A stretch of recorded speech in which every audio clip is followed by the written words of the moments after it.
Ang Dani tribe ay isang tribo sa bansang Papua New Guinea, ay may kakaiba at nakakagulat na kaugalian tungkol sa pag-aasawa. Upang makapag-asawa ang isang Dani tribe, ay dapat putulin ng lalaki ang kanyang isang daliri sa kanyang kanang kamay, bilang dure nito para sa kanyang kasintahan.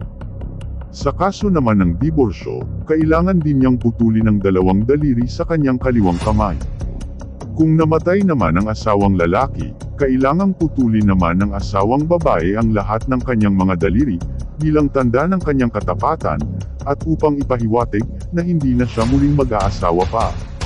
Kaya, sa anumang pagkakataon, kasal man, diborsyo o kamatayan, palaging may mga daliri sila na isinasakripisyo, na sumasalamin sa malalim na simbolismo, at pangako sa mga tradisyon ng tribo na ito.